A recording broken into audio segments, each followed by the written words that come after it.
Hello and welcome to REFM's Excel Basics.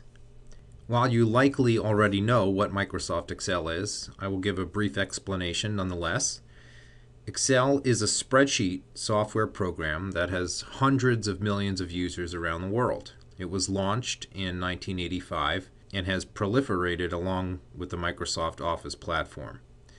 The main applications are for financial accounting, budgeting and analysis, and the organization and analysis and display of information of all types. It's an incredibly powerful and flexible platform, but not necessarily that intuitive or user-friendly in all instances. In this tutorial, we will teach you how to use both Excel versions 2010 and 2013. Launching Excel from within Windows 7 can be done as follows.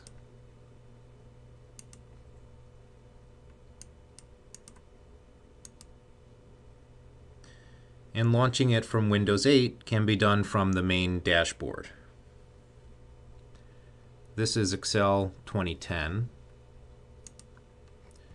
And now I'll launch Excel 2013.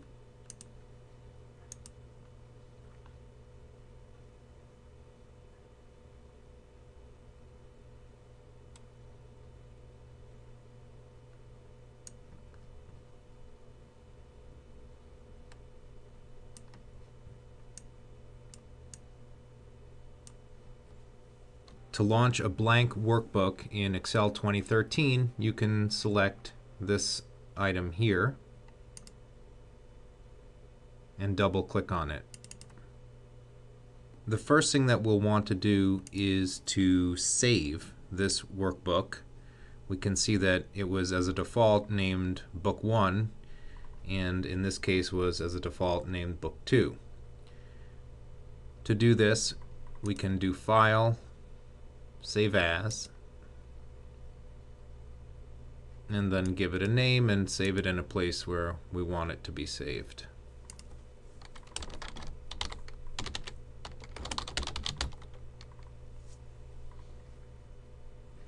And it will show us the type of file that it will save as a default, and we can click on this and choose other types if we wish, but we're going to leave it as is, and then click Save. Do the same for Excel 2013, slightly different. Save as, choose a place,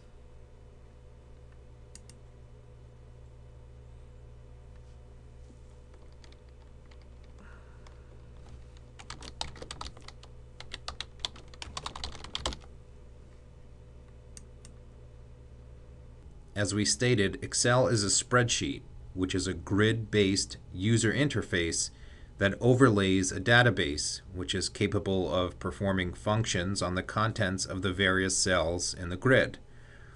Each cell in the grid has a unique grid coordinate, such as cell A1, D5, etc. And we can see the grid coordinate in the case of Excel 2013 up here, and in the case of Excel 2010 right here. When you launch a new file in Excel 2010, it will by default have 3 sheets, whereas it just has a single sheet. To add a sheet in Excel 2013, click on the plus button. To delete one, right click and select delete. And to rename one, double click on the tab itself and overwrite, and then click enter. To delete in Excel 2010, right click, select delete. To rename, again, do the same, and to add new, click on this icon here. To enter text in a cell, simply select that cell and key in the value you wish to be there. If the column is not wide enough to accommodate the input, you can double click on that right hand portion of the column and it'll resize automatically. Or alternatively, you can left click and drag it to the width that you wish it to be.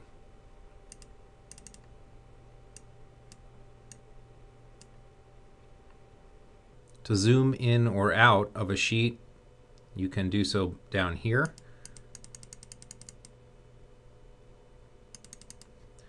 For 2013, same, except it has a little bit more of a slick movement to it. A lot of what you'll be doing in Excel will revolve around using what is known as the ribbon up at the top. So we have different tabs here which comprise the ribbon. Excel 2013 launched with the ribbon hidden. To unhide it, you will left click, double click fast, and it will remain displayed. Similarly, to rehide it, if you want more screen real estate, double click again and it will then disappear. But it will reappear when you click on the tabs themselves. Same goes for Excel 2010. Now let's take a look at some of the functions which are available on the home ribbon. Starting at the very left, we see the clipboard functions. So let's say we wanted to copy this value and paste it elsewhere. We could copy it by selecting that icon there, and then if we wanted to paste it below, we could click paste, and there we go.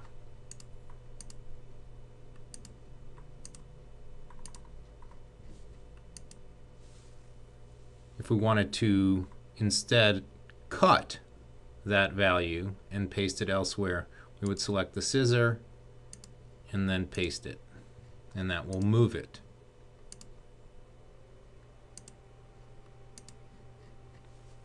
Copying, cutting, and pasting are very common actions, and they have keyboard shortcuts associated with them.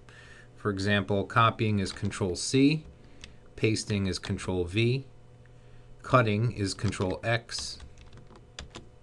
Additionally, all of the commands that you see on the ribbon can be accessed via multiple keystrokes. So if I click the Alt button, which is adjacent to the space bar, I will see numbers and letters appear up at the top here, where I can now use those numbers and letters to navigate into the respective parts of the ribbon. So if I wanted to get to the clipboard section of the Home tab, I would type in H, and now I could copy by typing C and type C again, and do the same to paste if I wanted to.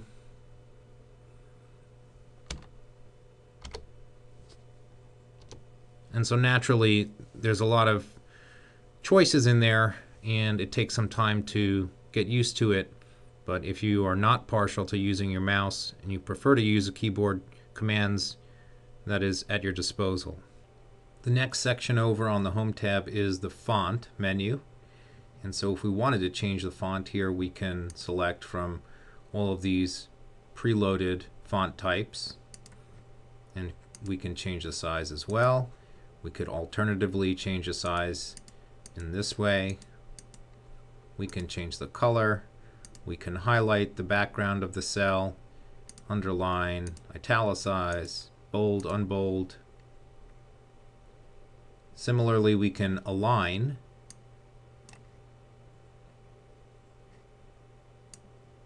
the value within the cell, top, center, bottom, left, centered, right justified, and so on. We can also wrap the text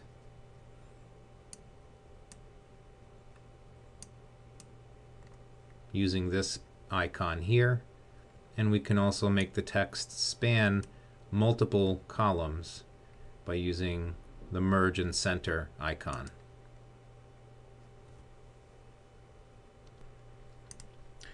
We see that when this cell is selected, Excel shows us the various formatting elements that are currently applied to that cell.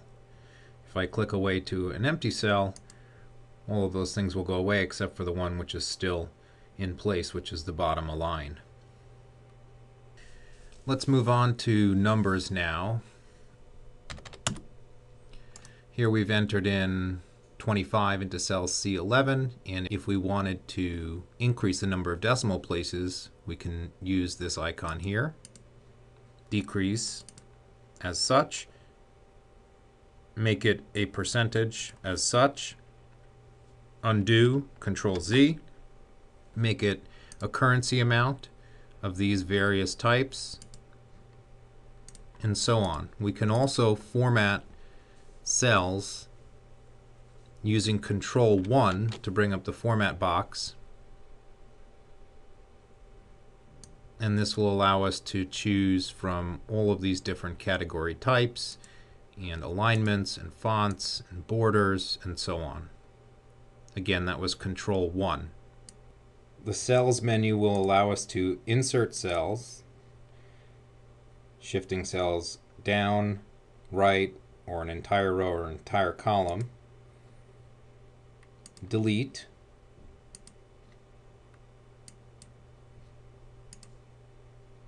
And choose various formatting options. And lastly, the editing menu has various options which can be helpful, such as removing the formatting in a cell and finding particular items.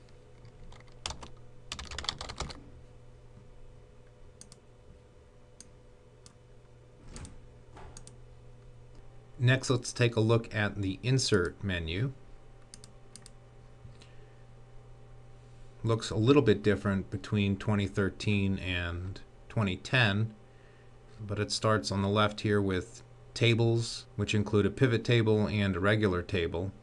Also, ability to insert graphics and clip art, shapes, what Excel calls smart art, which typically you're not going to be using in Excel. It's more of a PowerPoint feature. It's categorized a little bit differently here. You have illustrations, pictures, online pictures, shapes, and so on.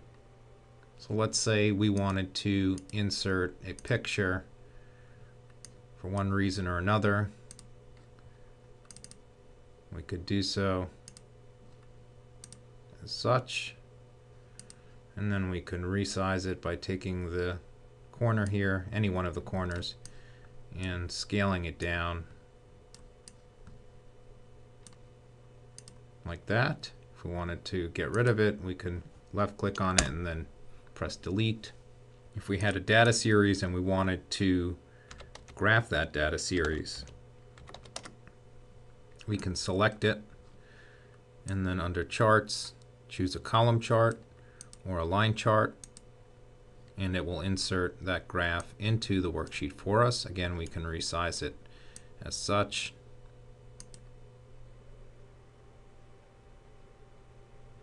We can change the type of chart by clicking on the chart and seeing how Chart Tools lights up. We can choose different formats for the chart, different colors, and so on. There's also another feature called a spark line, which we can use to create a graph that sits within a single cell. We can select the area, select spark lines, line or column, choose the data range that we want, which is currently selected, and the location where we want the spark line to be placed. Let's say we want it here, and then click OK. And this will now give us a graph of this data series here. Next, let's move to the Page Layout menu. The most commonly used items on page layout are setting the print area. So let's say we wanted this area to print. We would highlight it as such and then go to Print Area and then select Set Print Area. And now when we go to File, Print, it will show us just that area as the print area. We can change the orientation of the page as such, the size of the paper that we are printing on, and set different margins, presets, and custom margins, left margin, right margin, top and bottom, and so on, and choose the printer, number of copies, etc. To reset the print area, we would simply highlight whatever new print area we wanted to set and then perform the same action. The Formulas tab is next, and this is where we will go to insert functions, audit our formulas, define names, and set our calculation options. I'm going to start on a fresh sheet here for each, and click in cell B3 and then select Insert Function, and this will now bring up an entire library of functions that we can search through, different categories, or type the function that we're seeking. When we find it, we can click on it and click OK, and this will bring in the function wizard, which will allow us to construct the function using this dialog box as an assistant. Alternatively, we can simply type in the formula and then specify a range of numbers that we wish the formula to evaluate. In this case, since there's nothing here, it'll give us an error. But if I were to put numbers here, it'll give me the average. If I wanted to use the average function, through the function wizard, I could then specify the numbers as such, and it will give me the same answer. We can also audit our formulas using the formula auditing tools here, such as trace precedence, trace dependence.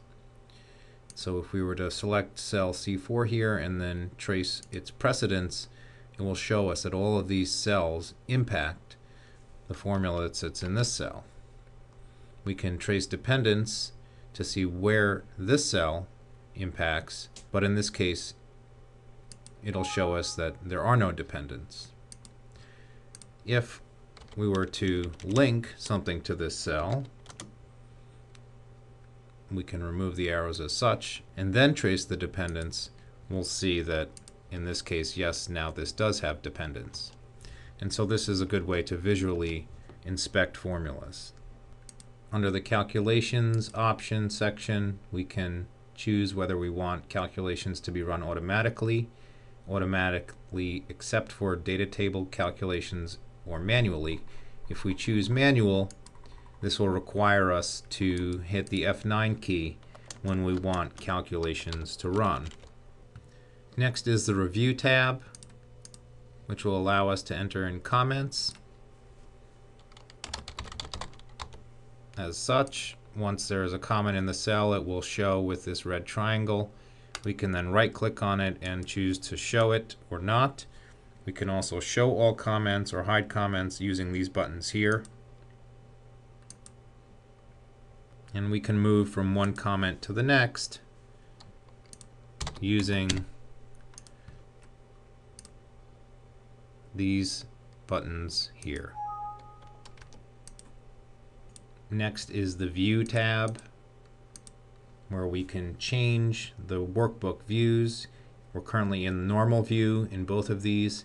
If we wanted to see the page break preview, we could click that for each. If we go back to the budget sheet here and watch how this changes, we'll remember that this was our page break area here when we last defined it. Back to the normal view, things look more normal. We can choose to show grid lines or not. Change our zoom levels from here as well, and split the screen if we wish. Finally, we have the Developer tab, which is for advanced users creating and manipulating what are known as macros, which are computer programs that reside within the workbook file. As a beginning user, you will not need to deal with macros typically. Thanks for joining us. The best way to learn about Excel is just to dive right in and experiment with all of the various buttons and functions and be patient. There is a lot to learn. This is a lifelong skill and it takes a long time to master it. But with enough dedication and persistence, you can graduate to becoming an Excel power user.